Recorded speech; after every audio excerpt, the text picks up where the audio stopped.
You have successfully joined the webcast. Please stand by. The meeting will begin shortly.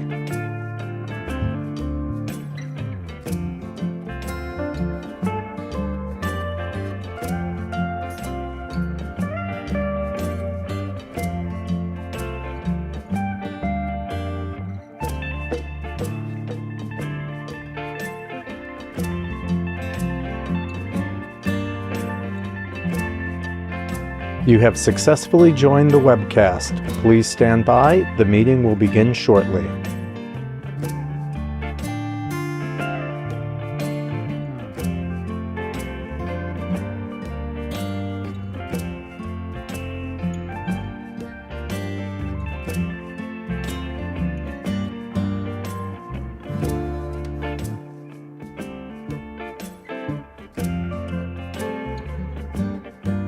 You have successfully joined the webcast. Please stand by. The meeting will begin shortly.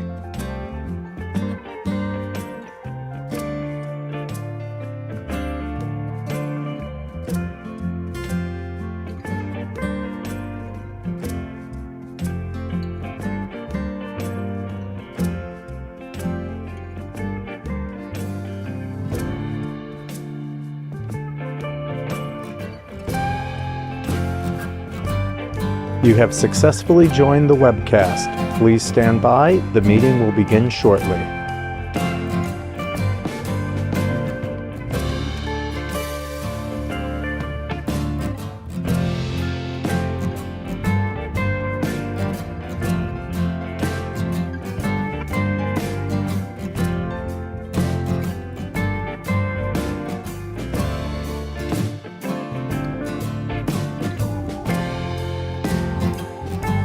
You have successfully joined the webcast. Please stand by. The meeting will begin shortly.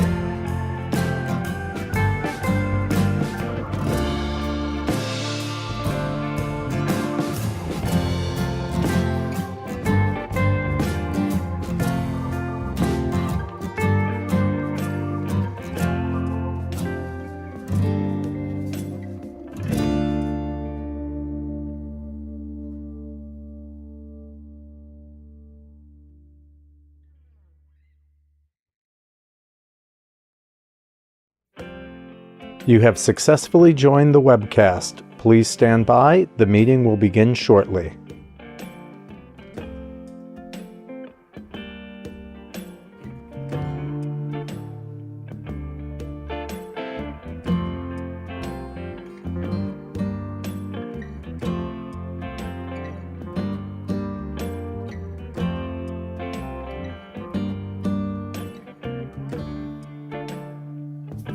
You have successfully joined the webcast. Please stand by. The meeting will begin shortly.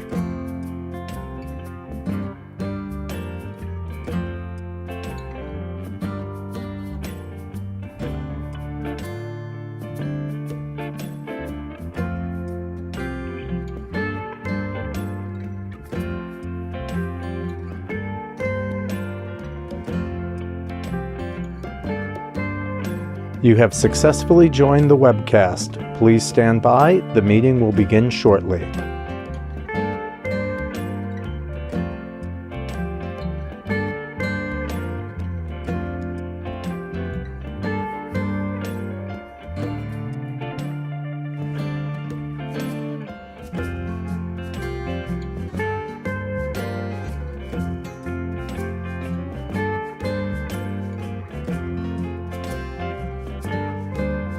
You have successfully joined the webcast. Please stand by. The meeting will begin shortly.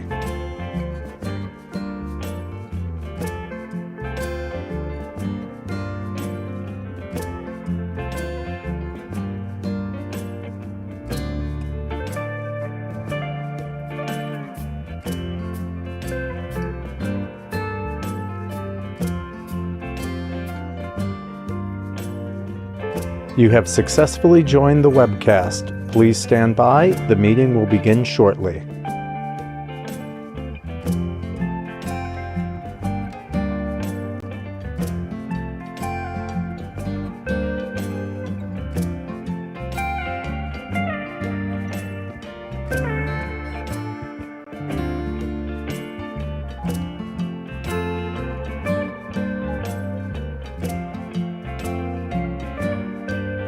You have successfully joined the webcast. Please stand by. The meeting will begin shortly.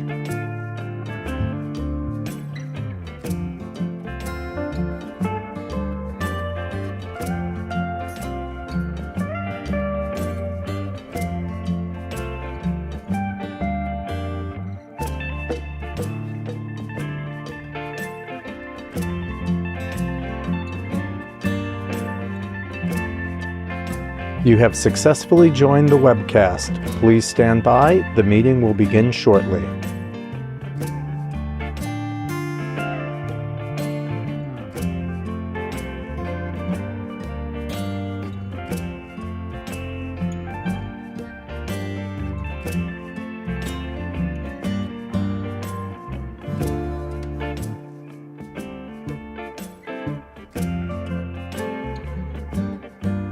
You have successfully joined the webcast. Please stand by. The meeting will begin shortly.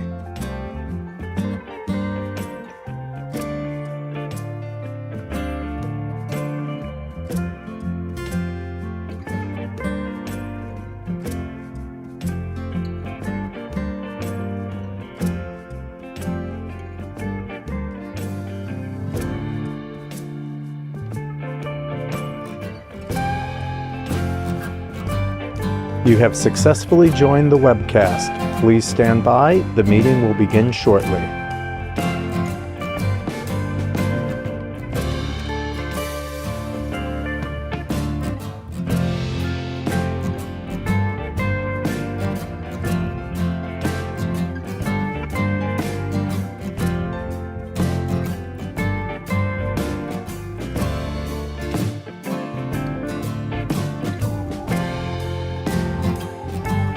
You have successfully joined the webcast. Please stand by. The meeting will begin shortly.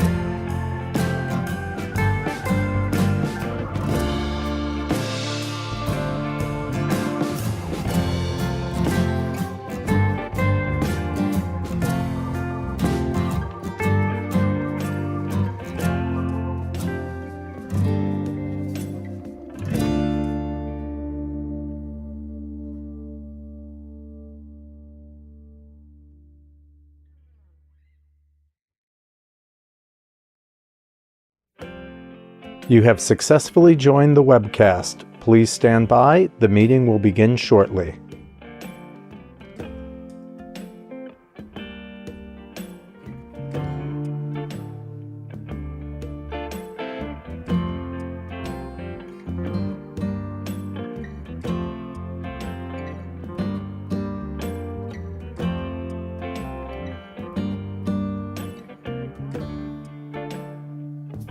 You have successfully joined the webcast. Please stand by. The meeting will begin shortly.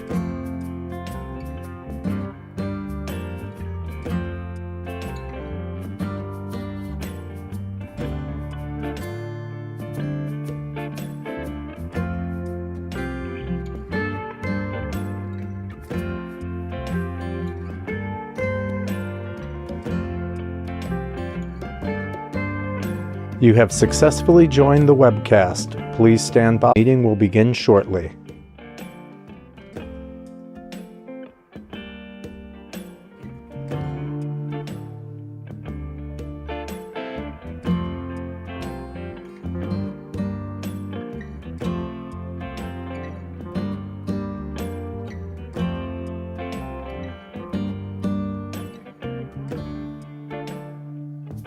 You have successfully joined the webcast. Please stand by. The meeting will begin shortly.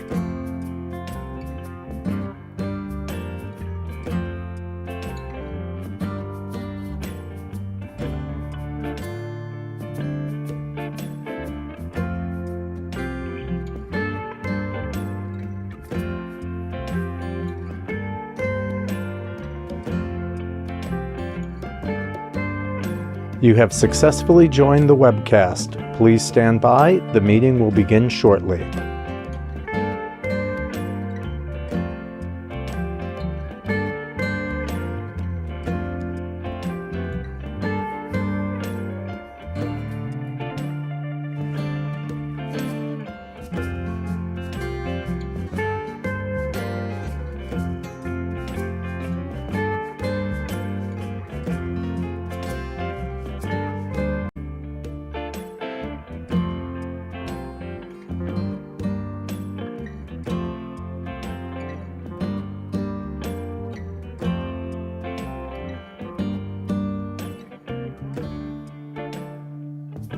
You have successfully joined the webcast. Please stand by. The meeting will begin shortly.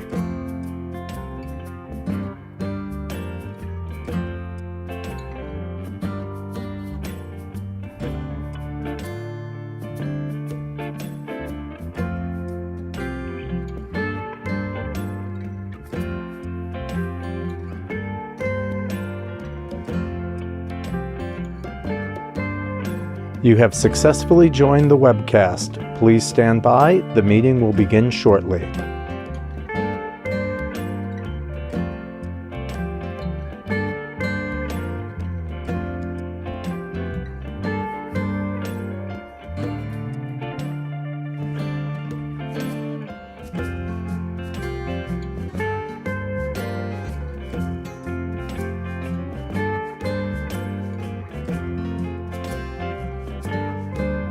You have successfully joined the webcast. Please stand by. The meeting will begin shortly.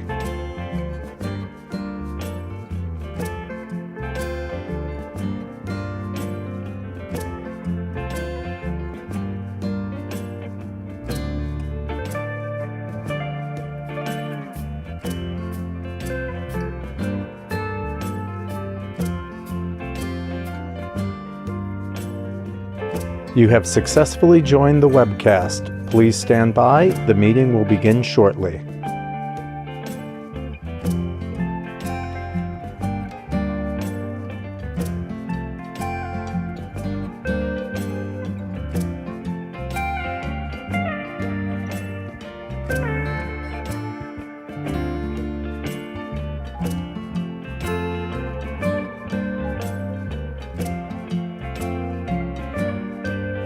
You have successfully joined the webcast. Please stand by. The meeting will begin shortly.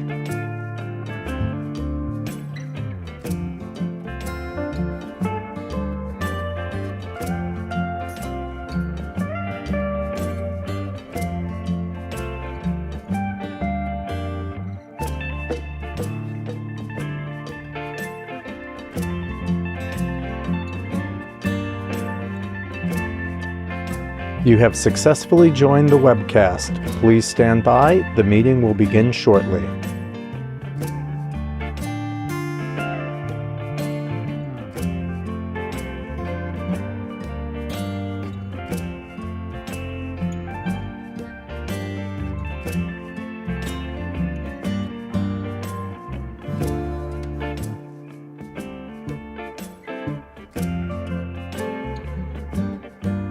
You have successfully joined the webcast. Please stand by. The meeting will begin shortly.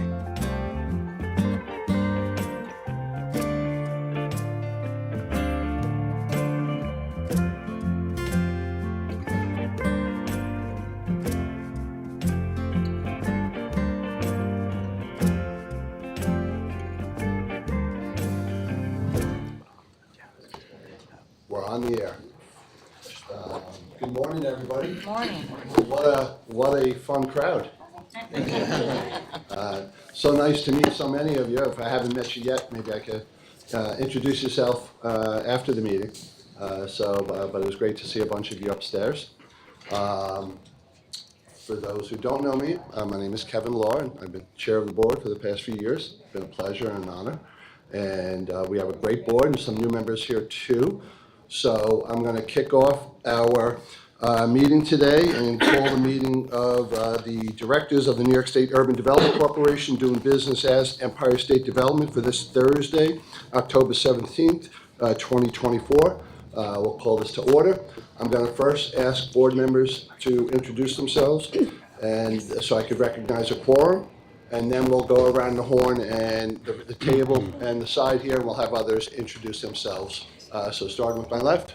Hope Knight, President, CEO, ESD. Hilda Rosario, Asher Director.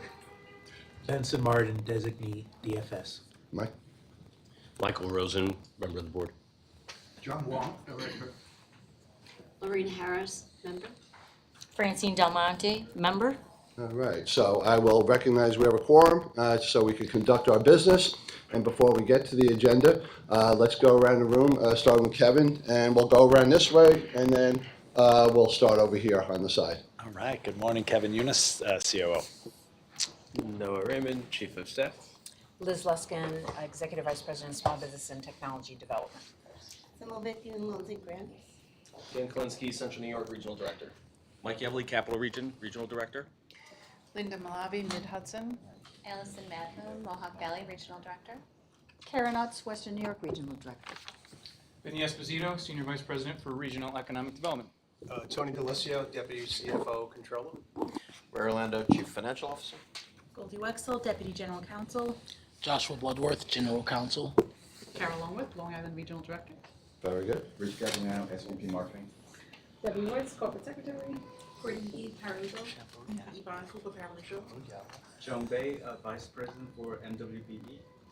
Denise Annie, Deputy Director, Long Island. Betty Enriquez, Puerto Rico Director. Jeremy Garcia, Special Advisor at MWBE. Dawn Sanders, VP for MWPP. Derek Rothman, Deputy Director, Mohawk Valley. Karen Carrero, Deputy Director, Western New York. Steve Hunt, North Country Regional Director. Omar Sanders, Southern Tier Regional Director. Joe Haswell, New York City Regional Director. Omayo Vasquez, Mid-Hudson Deputy Director. Anna Cuby, New York City IT All right, anybody on the side there? No? Anybody we missed? Nope, you didn't miss anyone. Vincent Rogers. All right. So, again, thank you all for being here. A very impressive team here, you have hope. So, again, nice to see you all. We're going to get to the agenda. We don't have a very lengthy agenda today, which is nice. But I'm going to remind everybody who's not here in the room, but who's joining us remotely, to please mute your audio until you're ready to speak. The public was given the opportunity to attend today's meeting and provide comments on the agenda item. And I'll state for the record that we do not have any members of the public here. Also, the public was given an opportunity to comment on the agenda items by submitting their written comments by noon yesterday. And I'll note for the record that we have not received any comments for any of the items on today's agenda. As always, the directors were provided with materials prior to the meeting in advance, and of course are free to ask questions at any time during our presentations. At this time, I'll ask the directors whether anyone has any potential conflict of interest with respect to any of the items on the agenda today. Here's some. Benson? Yes, DFS will abstain from voting on the Emerging and Regional Partner Program Fund Investment item. Got it? So let the record reflect that, and when we get to that item, we'll do it again. No other conflicts. That allows us to proceed with our agenda. The first item on the agenda is the approval of the minutes of September 19th, 2024, which have been circulated. I will move them. Hilda seconds them. Are there any comments, revisions, or additions? Hearing none, all in favor? Aye. Any opposed? None. The motion carries, and the minutes are approved. I'll now call on Hope Knight, our ESD's President and CEO, to provide her President's report. Thank you, Kevin, and good morning, directors. I'd like to welcome all of our regional directors and their teams to New York City today. It was great that they were here yesterday and joining us at this meeting, so welcome again. This month is Manufacturing Month, and manufacturing is a cornerstone of our economy and part of our state's legacy. New York State is home to nearly 17,000 manufacturing operations. These businesses are job engines in their community, helping employ more than 420,000 people across the state in good-paying jobs. Since Governor Hochul took office, New York State has added more than 12,000 manufacturing jobs. And in New York City alone, manufacturing has grown nearly 20% during the governor's administration. Manufacturing contributed more than $95 billion to the state's GDP and is responsible for approximately $85 billion in exports each year. And we are home to 0% corporate income tax for manufacturers. Earlier this month, I joined Governor Hochul for a beam signing at TTM Technologies in Central New York. TTM is a global leader in technology solutions for military applications. The company is expanding by building a new state-of-the-art manufacturing facility next to its current operation. The $120 million investment will create an additional 400 good-paying jobs. ESD is supporting the project with $5 million in a capital grant and $17 million in performance-based Excelsior job tax credits. This month, we also announced the latest round of Fast New York grantees. This program supports the creation of shovel-ready sites to target growth industries like advanced manufacturing. The biggest award this round went to the town of Liberty in Sullivan County. That site was awarded $20 million to support sewer and water infrastructure, which will enable the construction of a new 1 million square foot facility. To date, ESD has awarded $200 million to 25 sites across upstate. And under the governor's leadership, an additional $100 million for this program was included in the state budget. And then lastly, the Capital Region welcomed a new manufacturer last month. Soleno is a Quebec-based company that uses recycled plastic to manufacture water and stormwater pipes. The company built a new $22 million plant in Saratoga Springs and is adding 50 new full-time jobs. ESD supported the project with nearly $2.1 million in grants and tax credits. This is the company's first expansion to the U.S., and they chose New York based on its location and the state's reputation as a global leader in environmentally friendly solutions. And with that, I conclude my president's report. Thank you, Hope. I know that you and the governor recently at University of Buffalo with the big AI initiative. I know that involves a lot of public and private universities, but what is ESD's role in the AI initiative that you guys announced last week? So we are administering the initiative for the state. We are? Yes, yes, yes. So And do we have an AI expert now here at ESD? Or have you designated somebody? Well, it is not me. It is not me. But it's a consortium of 7 institutions, and they're going to take the lead on the content of the So we're just initiative. providing some administration. We're helping them with organizing.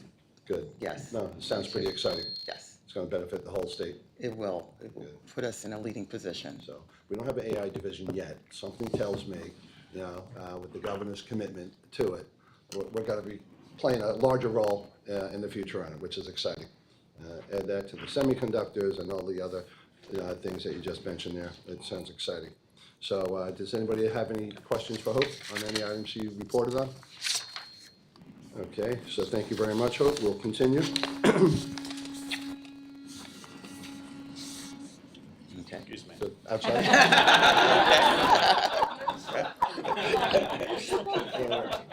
Well, that's a very good segue into our corporate actions. And we have Ed Hamilton, our Executive VP for Administration, who has a resolution the board needs to approve regarding the appointment of a Deputy Chief Financial Officer and Controller.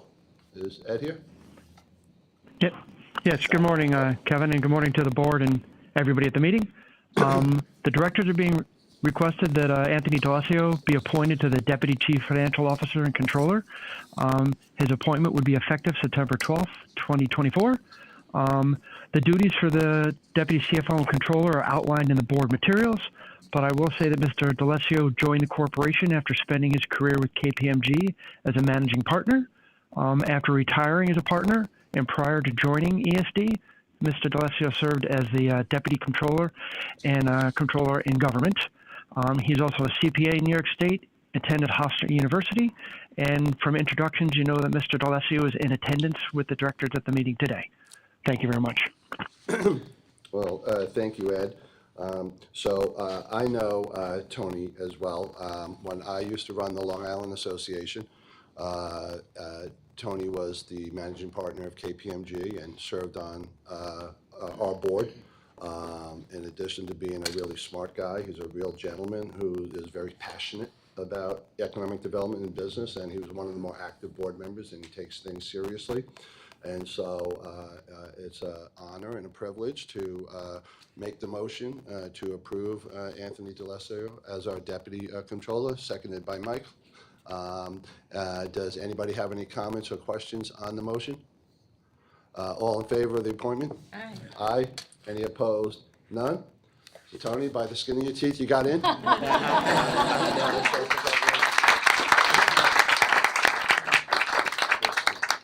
to say anything? Thank you very much. It's an honor and pleasure to be here, and I look forward to working with all of you going forward. Very good. Well, congratulations and welcome. Thank you again. All righty.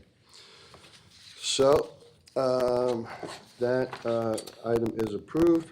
We now move on to our what we call our spotlight presentations, and what we've been doing over the past couple of years is having various regional directors report on their happenings in their region, and every time we do it, we all learn something and really get impressed with all the cool things that are happening. So since Long Island is in the house today with me and now Tony, we also have Kara Longworth, who is our regional director.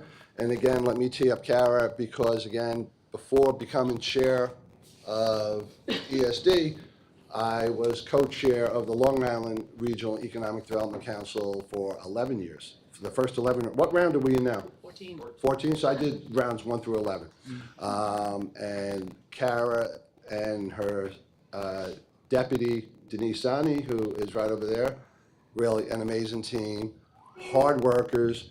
They have their pulse on what's happening in the region, and they have a great team of other people in the office, and they do a terrific job. And I'm going to hand it over to Kara, and who's going to give us the Long Island Spotlight presentation. Thank you, Kevin, and board, and it's happy to be here today and tell you guys all about Long Island. And it's like a real honor to have all my fellow regional directors and deputy directors here as well. They all did such a fantastic job on their presentations, and I've learned so much about the rest of the state. Hopefully I can hold up my end of the bargain and teach you guys all about Long Island. But not, I mean, Lorene and Kevin, you guys know all of this already. But I'm going to talk about just a brief introduction to the region for those people who are not familiar with it. Then I'm going to talk about our strengths and our challenges and how we are using the Regional Council to develop strategies to address the challenges and implement it with state resources. So first of all, Long Island, we are an island. We live on Long Island, not in Long Island. You can always tell somebody when they use the wrong preposition, that they're not really a Long Islander. We have about 2.9 million people that live on the island. As you can see there, it's about equally split between the two counties, although Suffolk County has 3 times the land mass. So it is, we are more dense in Nassau County and obviously much less dense in Suffolk, where we even have about 100,000 acres of preserved pine lands and 30,000 acres of farmland. We have 13 towns, 2 cities, 96 villages, and I think something like 900 taxing jurisdictions in the region. So our people are as diverse as our geography. We have 42% non-white, and that has been trending up year over year. So Long Island's history, we were first founded in 1650 in Southold, which is the eastern tip of Long Island. In the beginning, our economy was based on agriculture and aquaculture. Those are two strong industries still in the region. Suffolk County is the 4th largest agricultural producer in the state, and our fishing fleet brings in about $1.2 billion in goods and services a year. In the 1900s, really, aerospace and defense took over our economy. You're all familiar with Grumman. They were one of the largest manufacturers on Long Island. They made pretty much all the, many of the Navy fighter fighter jets, well, no, planes in the beginning and then later jets in the Cold War. Obviously, the F-14 Tomcat, which was made famous by Tom Cruise in Top Gun. So all those planes were made there. At its height, they had about 23,000 employees on Long Island. I think they just have a very small footprint there now today, and they don't manufacture anything on Long Island. So everybody knows about Long Island's aviation history, but a little known fact is that we also had the first submarine base in the continental United States. Commissioned 6 submarines out of New Suffolk between 1899 and 1906. So in the 380 years since Long Island was first founded, we've seen a lot of transitions. Our potato farms have become wineries. Our Superfund site in Glen Cove has been remediated and is a beautiful condo development now. And where we used to, oh, and I forgot to mention the lunar module was also made by Grumman that landed on the moon. Where that was manufactured is now Bethpage Movie Studios, where we're making movies today. So some of our strengths. Our economy is really innovation-based now. We have tremendous research facilities on Long Island. Chairman Law dubbed it the Innovation Corridor. First up, we have Feinstein Institutes for Medical Research. This is the research arm of Northwell Health. They are global leaders in bioelectric medicine. We gave them a $30 million grant to create a bioelectric medicine facility on their campus. And 2 years ago, the governor also announced another $10 million grant for them to build out their cancer labs, 10 cancer labs. Moving further east, we have Cold Spring Harbor Lab, which has been around for over 100 years. This is a world-renowned life science laboratory. They specialize in genomics and cancer and neuro. We have given them approximately $100 million over several years through several grants to build out their facilities. And they are building a large neuroscience facility, including a neuro AI research complex.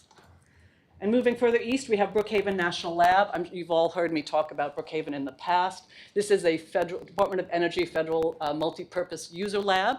It is soon to be home to the Electron-Ion Collider. This is a $2 billion federal investment with a $100 million state investment. That's Hope and I standing inside the current ion collider, which they will be adding an electron ring to. It'll be a one-of-a-kind machine. We also gave them a $15 million grant to buy a cryo-EM microscope. This is attached to the nanosynchrotron light source 2, which is the brightest light source in the world. This microscope came online just in early 2020, just in time to become an integral part of the research on the COVID-19 vaccine. And lastly, they are building out a tech park just outside the perimeter gates. This will capitalize on the thousands of researchers that come to the facility every year. There will be places for collaboration, hotels, housing, a tech campus, and hopefully we'll be able to attract companies that come to use these one-of-a-kind machines to stay here on Long Island. Now, we have all these great physical assets, but luckily we also have an incredibly educated workforce.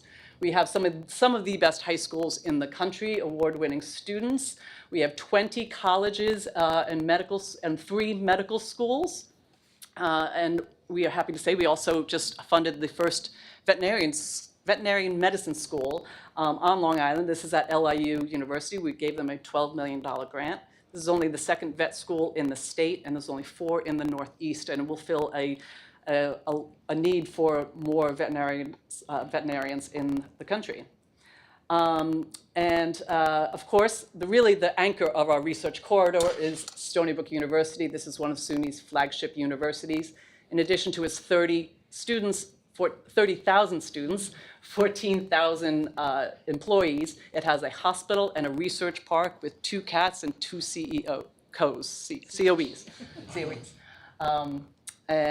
So our workforce is educated. We have almost 45% of our over 25 have a bachelor's degree or higher. That's 5% higher than the state and 10% higher than the United States. It is manufacturing month, so we can't not talk about manufacturing. We have 36,000 manufacturers on Long Island that employ 70,000 people. While we don't have the big Grumman anymore, we still do have hundreds of smaller companies that are subcontractors in the aerospace and defense. We have a burgeoning food industry. We gained 1,000 jobs in our food production industry in the last year.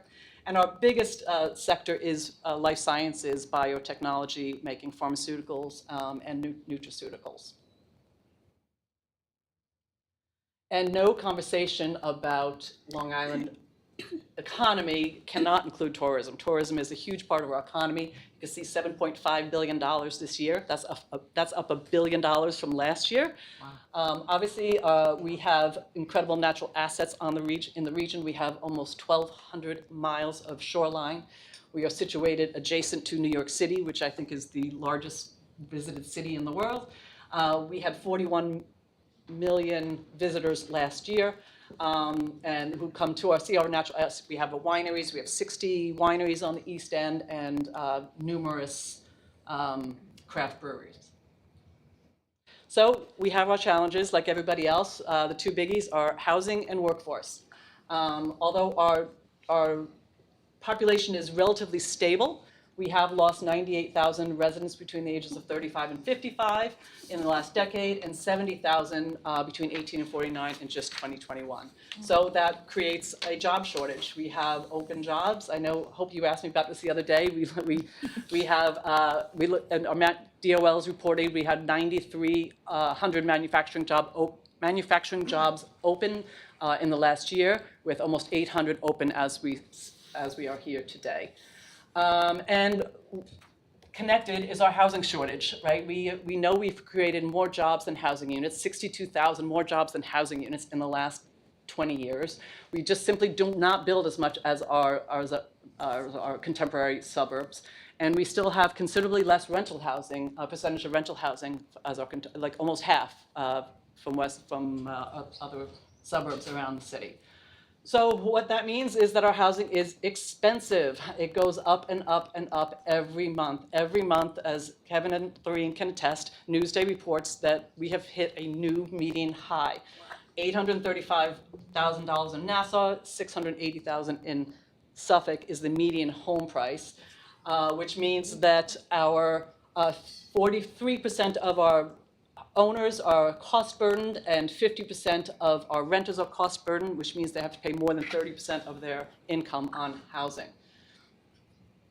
So what are we doing about it? The Regional Council has been well aware of our housing situation since the very beginning. Since year one, as Kevin knows, we have funded many housing projects and mixed-use projects. We've created through our projects 4,100 units. 1,200 of them are affordable, and 12 of them are TODs, and 12 of them were in distressed communities. But we're not done yet. Obviously, we still have a ways to go. We were very, very happy last year that we won the challenge, the REDC challenge. So we were awarded $10 million to tackle the housing issue. We're going to roll this program out very shortly. We're working with a consultant now. We're going to use that $10 million to hire consultants and give technical assistance to communities to identify available sites for housing and to make them shovel-ready, whether that's hiring engineering firms, changing the secret, finding developers. So we're excited about that. We've also changed the Long Island Investment Fund program, so to specifically include housing projects, and we're working with about half a dozen developers right now, looking to see if we can give them grants to move their projects along. And of course, we've been working closely with our sister agency, HCR, to encourage more and more communities to apply for the pro housing so they can access more funding for their programs. And lastly, we have workforce development. We have an incredible workforce development work group through our REDC. They're very active. We have all the stakeholders, the educators, the employers, the manufacturers. They come together on a regular basis and really try to come up with some strategies to figure out our workforce shortage and to train people for the jobs of today and tomorrow. Some of the programs we worked on, obviously the offshore wind is huge on Long Island. I just last week got to go out to that wind farm there. It was a phenomenal trip. Anyone gets the opportunity, I say take it. We've given a $3 million grant to the National Offshore Training Group to train people in the operations and maintenance of the wind farms. Also, the Navy has come to town. I mentioned earlier that we had the first submarine base in the continental United States. We still have about 300 or 400 subcontractors on Long Island that are subcontractors to the Navy, who is rebuilding their submarine inventory. The Navy has recognized that their subcontractors need talent, so they've developed this talent pipeline. They've come to 4 different states. I think New York is 4th on their list, and most of those companies are on Long Island. So they are giving grants to some of our stakeholders to create programs to train people for these subcontractors. And finally, the workforce group has always been very conscious of making sure that our workforce development programs are equitable and inclusive, and trying to build up the workforce by bringing people back to the workforce that have traditionally been left out. Nassau County ran this great program called Urgent, which is utility training for women, vets, and youth. And United Way has been running a program, Youth Build, for many years now, very successful, helping young people get their GEDs and develop a trade at the same time. And finally, I will end with a quick video from a not-for-profit who trains people that are neurodivergent to work in screen printing. The Spectrum Designs Foundation is a customer panel and promotional products business with a social mission. That mission is to help create jobs for people with disabilities. So we were founded in 2011 with the mission to create these jobs, and now we have 8,000 square feet and we have 40 employees, and about 23 of them are people with developmental disabilities. These are people who are now for the first time getting proper hands-on training to get a feel for what it's like to get paid for the work they're doing, and hopefully grow into a paid position here or be able to take their skills to other print shops in the local area. Diversity, they say, is being invited to the party. Inclusion is being asked to dance. And so we make sure that people are being asked to dance. I learned about screen printing. I've been trying to get new things so I could learn. Today, I learned about embroidery, how to get the machines done, and take the things off when it's ready. I've been working hard all these 3 years and almost 5 months, and it's been going great. I'm sorry, that ends a little abruptly because we cut that out of a SIAD presentation. But they have also actually expanded to the Mid-Hudson too, Spectrum Designs. It's a wonderful company. So that's our story. This is my team. A special shout out to Anne-Marie Proscia, who really did this PowerPoint, and I drove her a little crazy the last couple days as Noah was telling me to cut it down, cut it down, cut it down.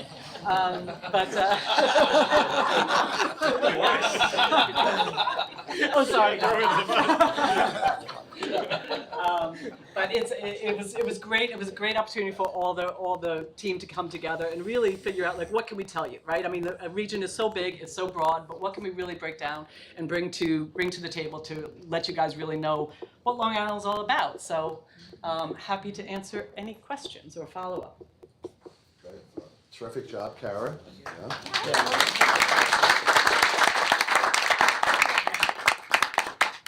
So you can tell Long Island is just like some of the other presentations we had, from other regions of the state, was very dependent on one major employer or a couple of major employers. Like we were at Grumman, and then things happen, and the place is resilient, just like other places upstate, and you figure out different industries and sectors to invest in. And whereas Grumman was, everybody growing up knew somebody who worked at Grumman, and now they have like a de minimis presence on the island, but the place is still thriving. Kara, with the housing consultant, do you guys already have the consultant on board? Yep. Yeah. And did another region win? Was there only one $10 million grant awarded? Was there another? Three? And are they doing something similar with their housing monies? There's not housing. They focused on workforce development. Oh, so you guys won just the one for housing? Yep. Got it. Very good. And when should the study be done? Well, we're hoping by the end of the year. We're talking to communities. We're trying to figure out what's the best program to run. It's going to be, like I said, we're going to be hiring consultants and paying for them to go into communities and help them make a shovel-ready site for development. So we're right now talking to some of the communities, like what would work best. So when we're ready to roll it out, we know we're doing what can really be needed. So I think a month or two. Very cool. Yeah. Very cool. And the median price homes, when you see $830,000 in Nassau County. So you think about employers who want to either locate or try to expand there, and it's like their biggest challenge is, all right, even if we could pay our workers $200,000 a year, that doesn't qualify them to afford the median priced home.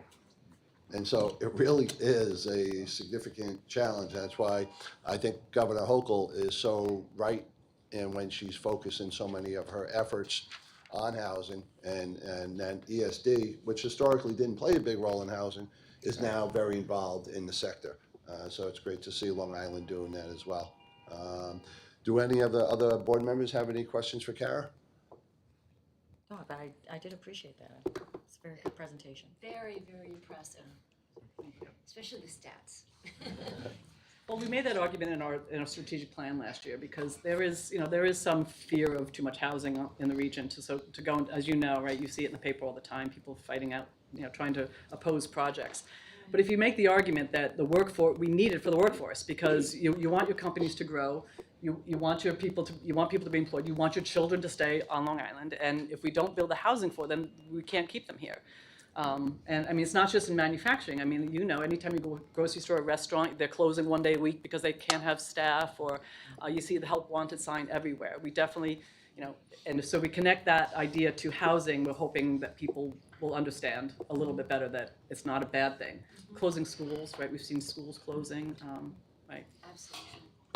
All right, well, good job, Kara. Thank you so much. And Denise, as always, thanks for all your efforts. All right, let's continue on with the agenda. We're going to go to the regional project section of the agenda, starting in Western New York. And we have Karen Utz with us here today. She's the regional director for the Western New York region, who I had the pleasure of meeting upstairs earlier today. Karen? Good morning, Chairman. Good morning, Directors. And in a brief nod to Kara's presentation, I would just note that in Western New York, I grew up on Grand Island, not in Grand Island. This morning, the directors are requested to approve a $2,250,000 grant to Oakwood Cemetery Association from the Regional Economic and Community Assistance Program in support of a project totaling $2.5 million. The remaining $250,000 comes from philanthropic partners. The project is part of the $40 million Niagara Falls component from the $300 million Regional Revitalization Partnership with focused investments on placemaking to regenerate commercial corridors and rebuild community anchors. The Oakwood Cemetery was established before the Civil War, and this project will provide for the restoration and repair of 3 historic buildings located at the cemetery that are key pieces of historic neighborhood architecture in Niagara Falls, making them more visitor-ready to support educational and heritage interpretation and visitation. Oakwood Cemetery is on the National Register of Historic Places. Because funds for this project will be dispersed during the course of construction, ESD is now recommending that the board authorize the release of funds for this project. I'm happy to answer any questions.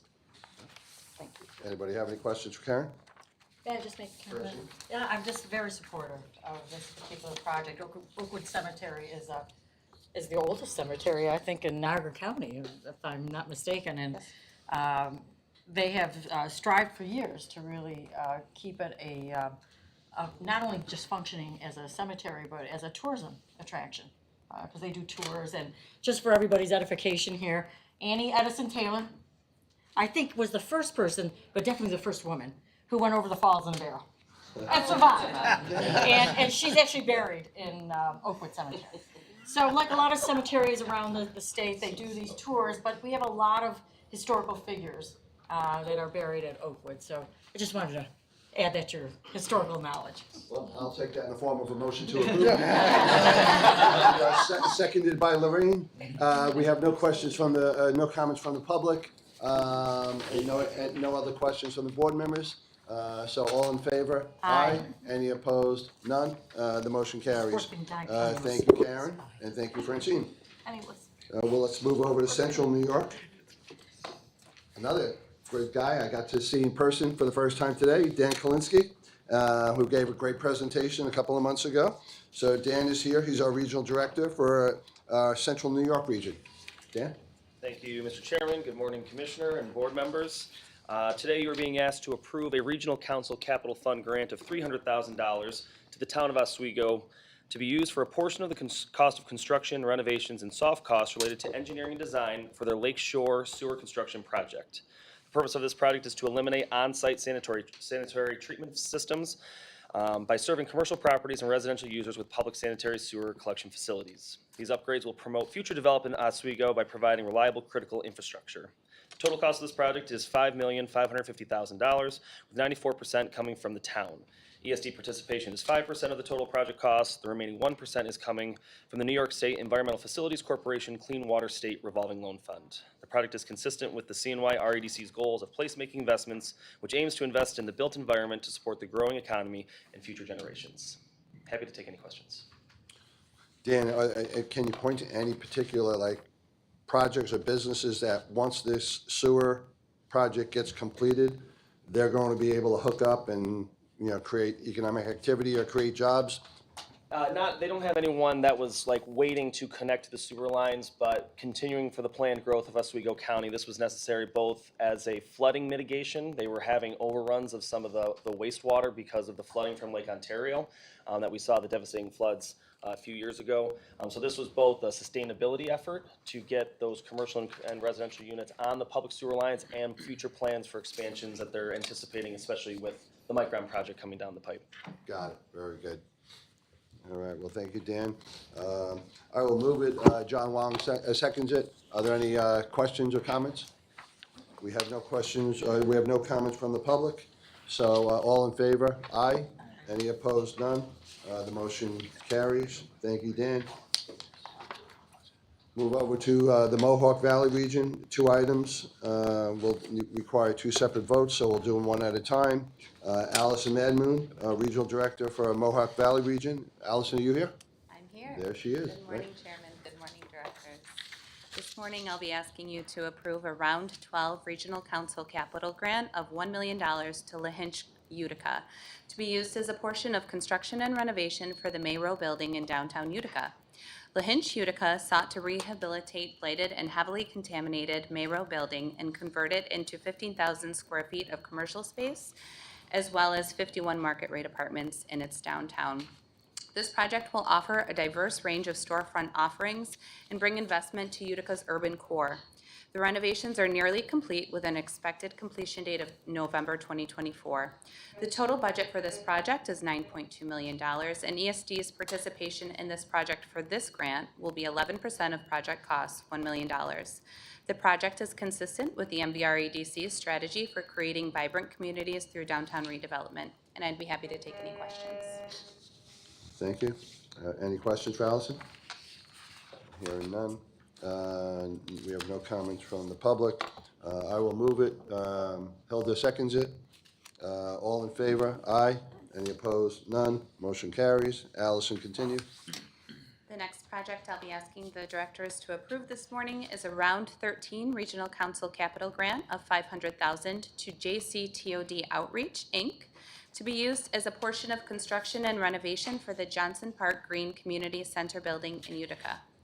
JCTOD Outreach, Inc. was founded in 1995 to serve the residents and promote the revitalization of Utica's Cornhill neighborhood. JCTOD, Inc. started construction on the Johnson Park Green Community Center to help address homelessness and economic instability. When completed, the center's second floor will house 2 early childhood development programs, and the first floor will feature a commercial kitchen for community cooking classes and a food pantry. This food pantry will serve approximately 650 families per week. The total budget for this project is $1.5 million, and ESD's participation in the project for this grant will be 33% of project costs, or $500,000. The project is consistent with the MVREDC's opportunity agenda to create equity by providing access to resources and services in close proximity to economically distressed neighborhoods. And I'd be happy to take any questions. Okay, thank you. Any questions, Allison? Hearing none, I will move it. Benson seconds it. No comments from the public. All in favor? Aye. Any opposed? None. Motion carries. Thank you, Allison. We'll move over to the Capital Region. Michael Yeverly, our Regional Director. Michael here? There he is. Oh, I didn't get to meet you earlier today. No, I didn't see you, Chairman. Good to see you, Mike. Good to see you, Chairman. Thank you, directors. Today, I am requesting the directors approve a $465,000 capital grant to Ames Goldsmith Corporation for a portion of the costs associated with the purchase and installation of machinery and equipment at their manufacturing facility in the city of Glens Falls, and also installation of equipment at the city of Glens Falls wastewater treatment plant. The improvements are designed to manage the discharge and treatment of nitrates into the wastewater system. All these facilities, again, are located in Glens Falls. The project was a Round 2 REDC Empire State Economic Development Fund grant and had a total project cost of just under $1.85 million. Ames Goldsmith Corporation is a privately held New York State C Corp that specializes in silver refining and fabrication and the manufacturing materials for the electronics industry. Originally founded in 1860 as the Ames Chemical Company, the Glens Falls Silver refining plant was sold to GAF Corporation in the late 60s and was subsequently purchased by Ames Goldsmith Corporation in 1979. The Ames Goldsmith plant has been in continuous operation as a silver refiner and fabricator for nearly 150 years. Ames Goldsmith constructed a 1,000-gallon dedicated holding tank to improve the management of nitrates, a byproduct of the company's silver fabrication and refinement process. The nitrates generated at the Ames facilities are then transported via tank trucks to another dedicated holding tank,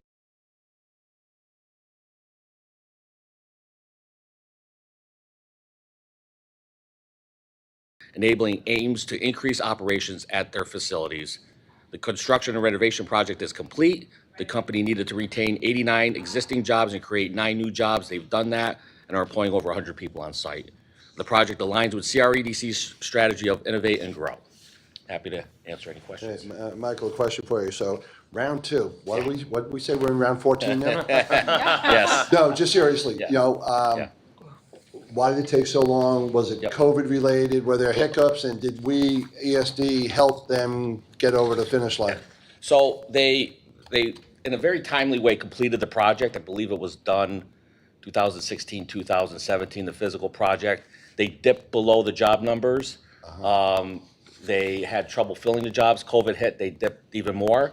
But they were really trying to fill the jobs. They had a lot of job openings and they finally filled them. So we did keep them on and waited for them to meet that job and exceed that job commitment. Oh, terrific. Glad to hear it. Any other questions for Michael? No questions from the public. I will move it. Lorraine seconds it. All in favor? Aye. Any opposed? None. The motion carries. Michael, continue. Thank you. So today, I'll be requesting the directors approve a $400,000 Round 11 Regional Council Capital Grant to TCI of New York LLC for a portion of the cost. We got a lot of tanks today. For a portion of the cost associated with the installation of 3 30,000-gallon and 9 20,000-gallon oil storage tanks with full containment related to oil processing facilities, an expanded garage and loading docks, and a lab for testing and quality control. This project was a Capital Region REDC priority project with a total project cost of just under $2.85 million. TCI of New York LLC was incorporated in June 2006. The company is a member of the GNS group of companies who, for more than 60 years, has acted as a partner for utilities, businesses, and industries to safely remove and recycle obsolete transformers and other oil-filled electronic equipment. Rebuild those units that can still be productive. Customers include some of the largest utilities in the world, as well as private businesses and homeowners. More than 99% of the materials processed are recycled, refurbished, or put back into service for beneficial reuse. This project is completed, and the company has been able to retain the 42 full-time equivalents and added another 5 full-time equivalents. And again, this aligns with the CRDC's strategies of innovate and grow. Got it. Any questions for Michael? We have no comments from the public. I will move it. Michael seconds it. All in favor? Aye. Any opposed? None. The motion carries. Thank you, Michael. Nice to see you in person. Thank you. Thanks. All right, Linda Malabi, our Mid-Hudson region. And where's Linda? I saw her before. Yes, twice in 2 months. It's becoming a habit. Our lucky day. You're welcome in person every month, so. Thank you. But Linda has 4 items for us, 4 separate votes. We'll take them one at a time. So Linda, the floor is yours. Great, thank you. Good morning, everyone. The directors are being requested to approve a regional council capital grant of $2,250,000 from Round 8 to Caribbean Food Delights, Inc., located in the hamlet of Tappan, town of Orangetown in Rockland County. Caribbean Food Delights is one of the largest Caribbean frozen food manufacturers of Jamaican-style patties. The company, which began its operations in 1978 on Dyer Avenue in the Bronx, was awarded funding for a 30,000 square foot expansion, including adding second floors to its current facility and for the purchase and installation of machinery and equipment to upgrade their production lines. The additional production lines required the hiring of 45 additional full-time permanent employees and the retention of 130 existing employees. This project aligns with the MHRDC's work strategy, a sector-based strategy in which manufacturing is a priority, as well as the MHRDC's regional economic cluster plan, which seeks to enhance the food and beverage manufacturing supply chain in the region. Happy to answer any questions. Anybody have any questions? We have no comments from the public. I will move it. Hilda seconds it. All in favor? Aye. Any opposed? None. Motion carries. Continue. The directors are being asked to approve a $500,000 regional council capital grant from Round 11 for Lychee Brewery's project in the city of Middletown in Orange County. Lychee Brewery, DBA Aspire Brewery, was founded by Samuk Sunny and Parth Patel. It is a new 30,000 square foot microbrewery and hospitality destination just outside of downtown Middletown. Experienced in the world of beer, Sunny Patel founded Beer World, a chain of successful stores that sell a variety of local and global beer brands. Now in partnership with his son Parth, Sunny has built and operates his own craft brewery. This brewery offers 40 craft taps, a full-service kitchen, and an array of fun family activities, including axe throwing, virtual golf, and a variety of lawn games available to guests. The facility features weekly local and regional musicians, free for guests to enjoy. The brewery itself is able to produce 35 different beers for a total of around 40,000 barrels a year. And the brewery has already become a major community hub and an anchor in Middletown, hosting between 350 to 400 visitors every week.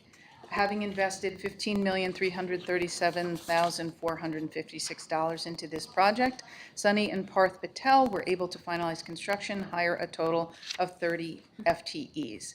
This was achieved by creating 20 new FTEs equivalents and retaining 10. This project aligns with the MHRDC's work strategy, a sector-based strategy in which manufacturing is a priority, the MHRDC's regional economic cluster plan, which seeks to enhance the food and beverage manufacturing supply chain in the region, as well as the MHRDC's play strategy by creating new lively center for local residents and tourists to congregate for good local beer, local music, and fun. Happy to take any questions. Well, and thanks for not letting us down. We get, almost every month, we are approving a brewery, hard cider, vineyard, and I know where ESD's heart is, you know, but we all know these are terrific tourism facilities, local jobs, great taste, great fun. So thank you for that. I will move it. Francine seconds it. All in favor? Aye. Any opposed? None. And there were no comments from the public on that one either. Linda, continue. Thank you. The directors are being asked to approve $1,500,000 in regional council capital grant from Round 7 for Dutchess County's project in the town of Wappingers Falls. The Dutchess County Stadium, built in 1994, now called the Heritage Financial Park, is home to the Hudson Valley Renegades, a minor league baseball affiliate of the New York Yankees, and has been in desperate need of repairs for decades. Dutchess County has invested $29,404,000 into this project and completely revitalized the stadium, bringing it up to modern standards. Repairs and improvements have been made across the park, including seating upgrades, parking improvements, suite improvements, structural repairs, and upgrades to LED lighting for better energy efficiency. Additional amenities were added to the park to enhance the experience of players, guests, and fans. A new 13,000 square foot clubhouse, which the players use, outfitted with laundry, medical room, weight room, and more, makes the stadium an appealing home for the Renegades. 544 new stadium seats and dining areas allow for more fans to experience the stadium. And this project aligns with the MHRDC's LIVE strategy by providing a continued home to a beloved local baseball team and providing a space for community events like graduations and concerts. The project also aligns with MHRDC's play strategy by allowing the center to continue to draw minor league baseball enthusiasts and concert goers from across the region. I'm happy to take any questions. And how much is the award? It was $1,500,000. You know, you said this was for the Mets, we might be willing to approve a little bit more. I was afraid to go there. Because of the great asset to the community, and even though it's Yankees, Bill. I'm teasing. But I will move it. John seconds it. We have no comments from the public. Do any board members have any questions? It's the total cost. Total cost? Oh, I'm sorry. Total project Was it cost 29? it was about 13 million. Thank you. I'm sorry, I missed, 29,404. 29,404 was the total project cost. Any other questions? All right, there's a motion, there's a second. All in favor? Aye. Any opposed? None. The motion carries. Last item, Linda? Sure. Today, the directors are being asked to approve a Regional Council Capital Fund grant of $824,941 to North Street Brickworks LLC for a portion of the cost for property redevelopment, purchase and installation of machinery, furniture, fixtures, and equipment. North Street Brickworks is a real estate development company that invested $8,953,496 for the adaptive reuse and transformation of a former brick manufacturing site into a hospitality and event center destination located in the waterfront district of the city of Kingston in Ulster County. This capital investment supports phase 2 of a multi-phase project building on extensive infrastructure and site work completed in phase 1. Phase 2 allowed the company to equip the site with 40 boutique cabins, including staff, office spaces, and back-of-house storage, an amphitheater, public courtyard, and pavilion event spaces, hiking trails, and spa treatment rooms, resulting in the retention of 2 full-time permanent jobs created in Phase 1 and the creation of 13 full-time permanent jobs in Phase 2. North Street Brickworks attracts thousands of visitors, including residents, to attend weddings, performances, and an outdoor upscale arts and crafts market place. The project has been a catalyst for downtown revitalization, spurring economic investment in the downtown waterfront area, and has strong support from the City of Kingston. The project strongly aligns with the City of Kingston's efforts to generate more economic development activity in the waterfront area, which is a highly distressed area. This project was identified as a priority project by the MHRDC and aligns with our live and play strategies. Happy to take any questions. Any questions for Linda? Hearing none, no comments from the public. So I will move it. Michael seconds it. All in favor? Aye. Any opposed? None. The motion carries. All right, Linda, thank you. We're going to move over to some Restore New York Community Capital Grant projects, and Simone Bethune, our Senior Project Manager and Coordinator of Projects for Loan and Grants, is here. Yes, thank you, Chairman Lowe. Good morning to everyone. For the first item, we're seeking director's approval for a round 6 $500,000 grant to the town of Saugerties and the Mid-Hudson region. The project involves rehabilitation of a 115,000 square foot vacant warehouse into a state-of-the-art toy manufacturing fulfillment center for AudioEc Inc., a family-owned warehouse and fulfillment center located in Monroe, New York. Because the building is located in a visible corridor in the town, Saugerties wanted to improve its appearance to make the area attractive to potential investors while also increasing jobs. The project was complete in June 2024 at a cost of $1.5 million, with the building owner contributing 68% in equity. Completion of the fulfillment center will allow AudioEc to hire 25 new employees over the next year. Because the project is complete, ESD is recommending the board authorize the release of funds for this project. Moving on to the second item, we're seeking director's approval for a round 6 $4 million grant to the city of Utica in the Mohawk Valley region. This same project was introduced by Allison Madmoon earlier in the meeting for the Regional Council Capital Award of $1 million to the developer LaHinch Utica 3 LLC for a portion of renovation work to be performed on the Mayrow building, which is located at 239 Genesee Street. The Restore grant is being made to the city of Utica for the same rehabilitation project on the building and will cover renovations including creation of 51 market rate apartments, retail and office space totaling 77,000 square feet. This project is expected to be complete in November 2024 at a cost of approximately $22.2 million, with an equity contribution of $1.1 million in cash from the developer. Because the project is near completion, ESD is recommending the board authorize release of funds. For the third item, we are seeking director's approval for a round 7 $1.3 million grant to the town of Clarkstown in the Mid-Hudson region. Clarkstown will use Restore New York funding to demolish the 44,805 square foot vacant Grace Baptist Church, a 150-year-old structure that had fallen into vacancy due to a shrinking congregation. In addition to the demolition of the building, Restore New York funds will reimburse asbestos abatement for eventual redevelopment of the site. In 2019, the town of Clarkstown adopted its transit-oriented development zoning plan.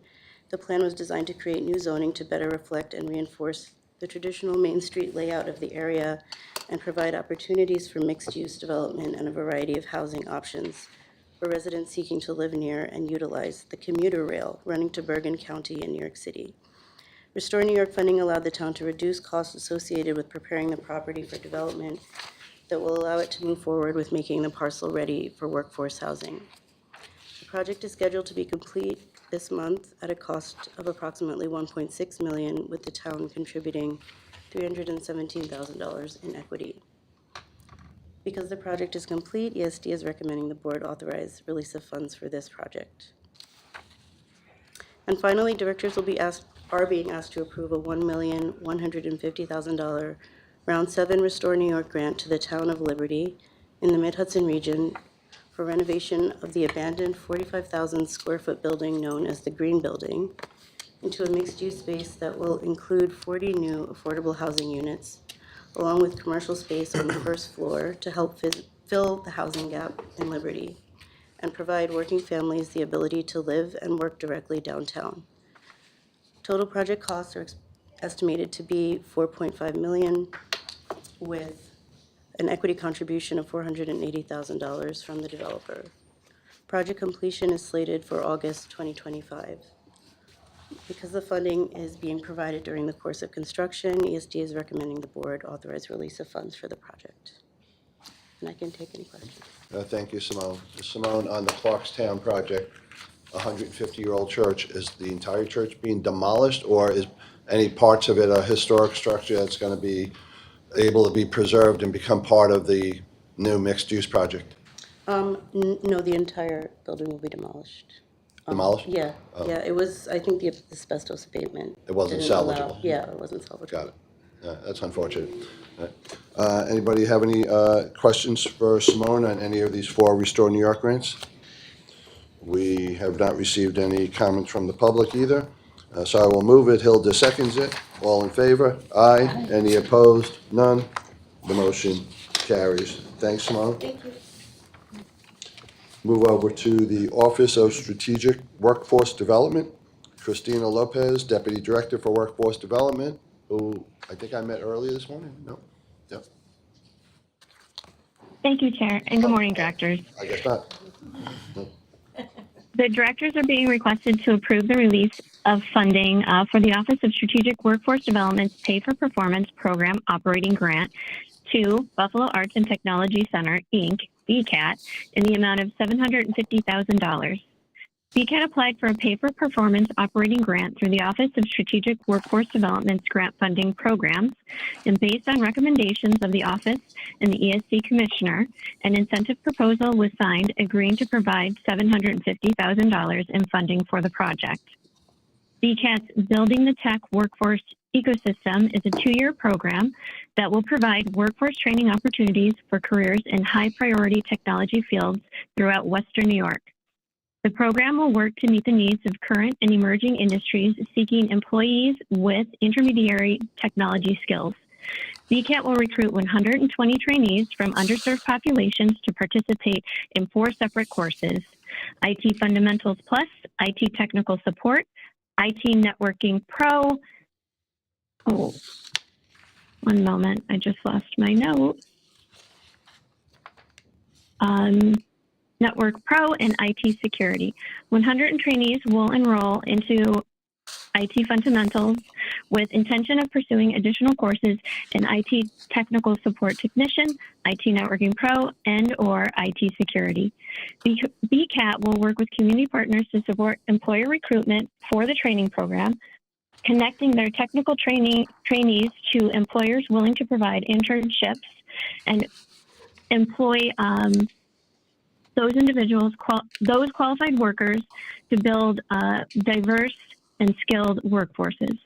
BTEC will provide this training cost-free to participants and will work with partners and employers to establish consistent pipelines to jobs for successful trainees.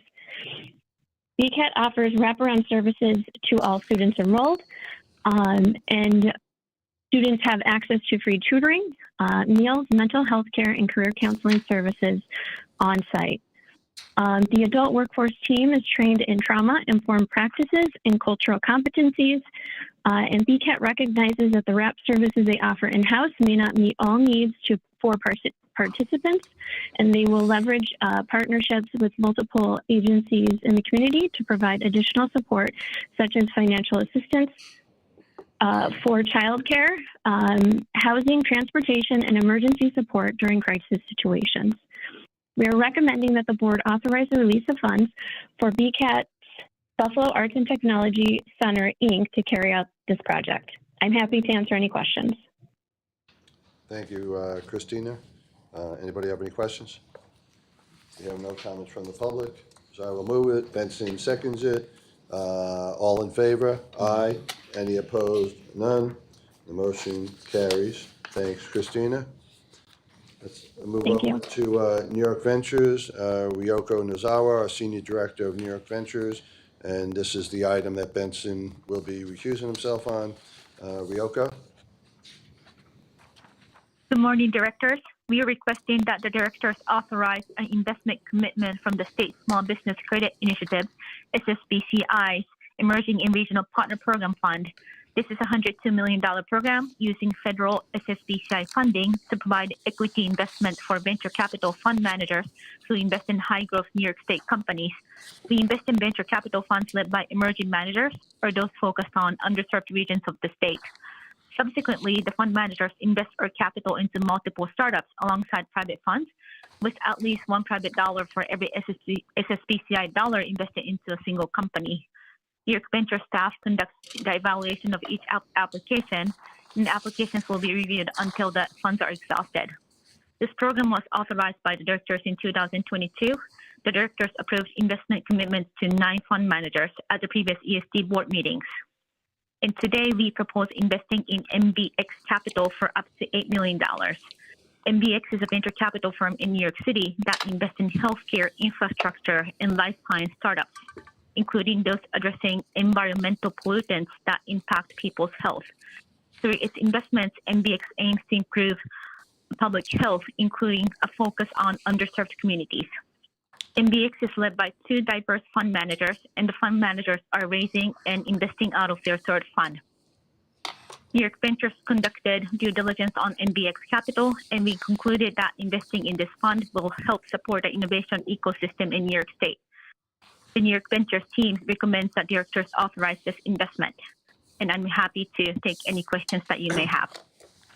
All right, Ryoko, yeah, I have a question, just maybe a clarification, because I get confused sometimes with the various investments that we make. So this is a federal program. They allocate money to the state, and ESD is now going to invest these federal dollars into this investment firm, MBX Capital, and then MBX Capital will invest in startup companies in the healthcare infrastructure realm. Do we have that right? Yeah, that's exactly. Right. Yeah, exactly right. And so sometimes when we invest, the state retains a piece of something and we could participate in the upside. So are we getting a piece of the MBX Capital Fund? And if they score a lot of points, we'll get a piece of that? Or will the state get any piece of the startup companies that MBX will be invested in? Yes, ESD will be limited partners, which is investor in MBX Capital. So yes, we will receive the upside return when MBX is scoring huge return. So yes, that's correct. Got it, good. All right, and MBX approves which companies to invest in, ESD does not. Correct. MBX is directing investments. However, we have restrictions from SSBCI, which is coming from U.S. Treasury, and also there are state regulations. So we will review that before they make investments, but they will make the investment decision. That is business decision. Good, all right. No, thanks for the clarification. So, board members, it was just, a lot of moving parts here, and I just want to make sure we're all on the same page and understanding exactly what we're approving here. So does anybody else have any other questions? All right, hearing none, I'll move it. Michael seconds it. All in favor? Aye. Any opposed? None. And by the way, we had no questions, no comments from the public on that either. Okay. Thank you, Ryoko. Oh, and Thank you also so on much. that motion, we let the record reflect that Benson had recused himself on it. All right, we're up to our last items, where we're gonna have Doug Janice. Is Doug with us, or is he on phone? He's on phone too. And these are our administrative actions, and so the floor is yours, Doug. Thank you, Chairman Law, and good morning, directors and staff. As a reminder, in order to help streamline our board meetings, we implemented an oral summary presentation process in connection with the administrative action section of your agenda. So you receive a full set of the written descriptive materials for each of these items in your board materials. But rather than having individual oral presentations on each one, I'm going to provide a brief summary of the items, and at the conclusion, we will then entertain any questions or comments the directors may have, and you can take one vote to approve all these items. The 7 administrative action items this morning for you are summarized as follows. Item 5A is relative to authorization to make statutory payments pursuant to the New York State Electric Generation Facility Cessation Mitigation Program. The board is being asked to approve a payment pursuant to this program to the town of Cortland in the amount of $482,761.80. The payment will offset a reduction in tax revenue to the town due to the closure of the Indian Point facility in April of 2021. Approval of this payment will bring total disbursements from the fund to approximately $97.2 million of the $140 million authorized for the program, leaving a program balance of approximately 30% of the authorized funding. Item 5B is relative to authorization to enter into a contract amendment for marketing and promotional services of the New York State Apple industry relating to the Apple Marketing Order Program. Staff is seeking approval to enter into a contract amendment for marketing and promotional services of the New York State Apple industry in connection with the Apple Marketing Order Program and authorization to take related actions. The original New York Apple Association contract of approximately $1.9 million will be increased by $500,000, and the increased fundings will permit additional marketing endeavors to promote the New York State Apple industry. This increase will bring the new contract amount to the new total contract to an amount not to exceed approximately $2.4 million. Item 5C is relative to the approval of contract extensions and additional funds for pre-qualified temporary legal staffing. As the board is aware, a dedicated appeals unit was established in 2022 to expedite the resolution of appeals from denials for certification by the Division of Minority and Women's Business Development. This unit consists of both permanent and temporary staff, which have been instrumental in closing more than 950 appeals. The board previously released $2,750,000 in funding to expedite the resolution of pending appeals. It is now being asked to release an additional $650,000, bringing the total to $3,400,000, and to extend the contracts for the temporary legal staffing individuals and firms through June 1st, 2025. Item 5D is relative to authorization to enter into a contract for consulting services to undertake a statewide study of public and private museums. Division of Tourism is requesting that the directors authorize the corporation to enter into a contract with Wilkening Consulting LLC for an amount not to exceed $1 million to perform a comprehensive statewide study of New York's 1,500 chartered museums as required and directed by statute. Wilken & Consulting was selected via a competitive RFP process, and the study will seek to create a survey of public and private museums across the state using the definitions of the New York State Board of Regents, examine the different public and private sources of support for the museums, and make recommendations regarding the adequacy of those funding sources. Item 5E is relative to authorization to amend a contract with the Martin Group for public relations and social media services. NYSAR is seeking to enter into a 2-year contract extension with the Martin Group for an amount not to exceed $90,000.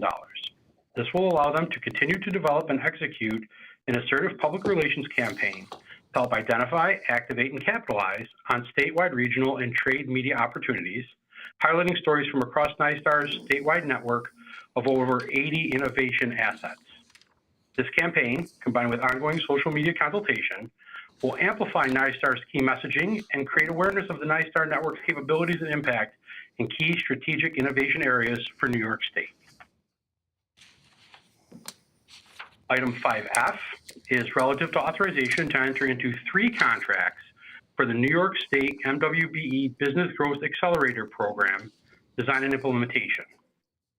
The directors are being asked to authorize the corporations to enter into 3 contracts with consultants to launch the 3rd edition of the New York State MWBE Business Growth Accelerator Program.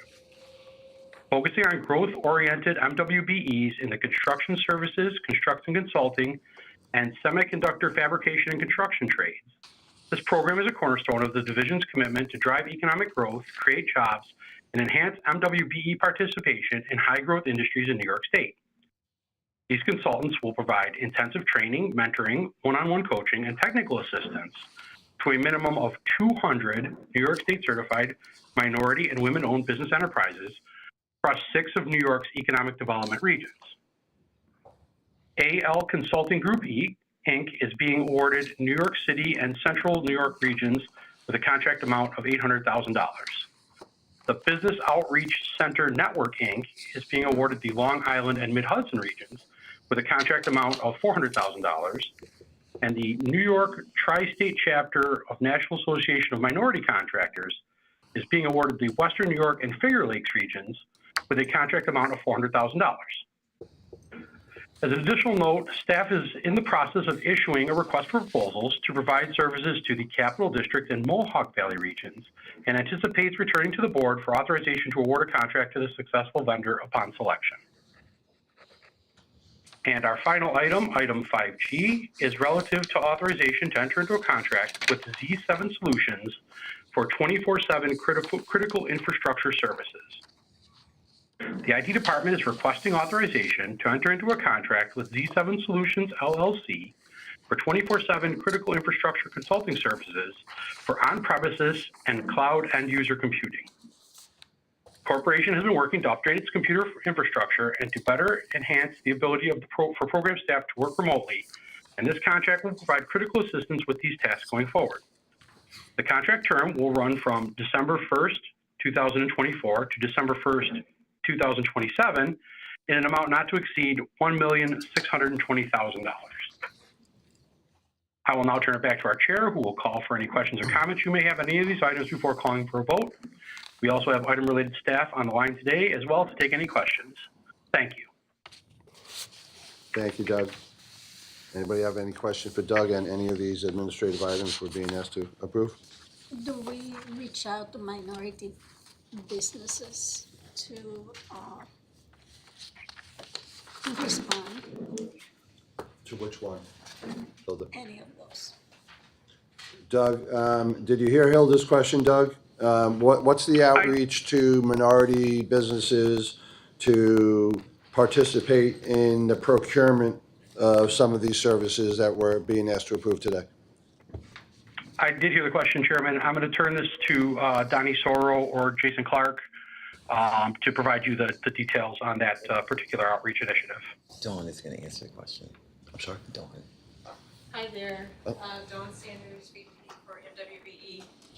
I can speak on item F. Item F is, thank you. For item F, that is all MWBEs, and we started our outreach last year. So all year long, we try to encourage folks to be excited and interested, and our clients, our incubators, they will be in contact with their clients throughout the year. So we can guarantee 100% MWBE participation for item F.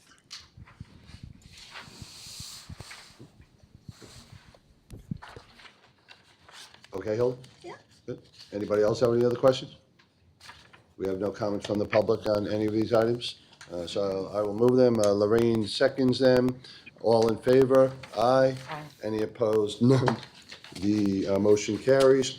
That concludes our official business of this board meeting. Does any board member have any other business they or issue or concern they'd like to raise at this time? Hearing none. I want to thank the entire team. Yeah, I often say it, and it's great to see so many of you in person, since we live in this Zoom world and virtual world now. I'm always impressed by the professionalism, the kindness, and your willingness to answer any of our questions. And so, I want to thank Hope, you and your team here. As I said, and great to see so many of you in person. Want to wish everybody a happy Halloween. And where's Linda Malavi again? Are we doing the, what were the pumpkin kites or whatever we approved last time? Jack-o'-lanterns. Yeah, the jack-o'-lantern. Yeah. Is that happening again in the Lower Hudson Valley or Mohawk Valley? Yeah, sorry, it's in the Mid-Hudson region, it's in Westchester County, right? Right. And we've had Wow. the nicest stretch of weather in the Yes. state, a long time, and things like that. It's great to be in New York. So that's exciting. Our next meeting is going to be Thursday, November 21st. So the week before Thanksgiving. So we will see you then. I will move to adjourn. Hilda seconds it. All in favor? Aye. The meeting is adjourned. Again, thank you, staff and team, for all you do. Bye-bye.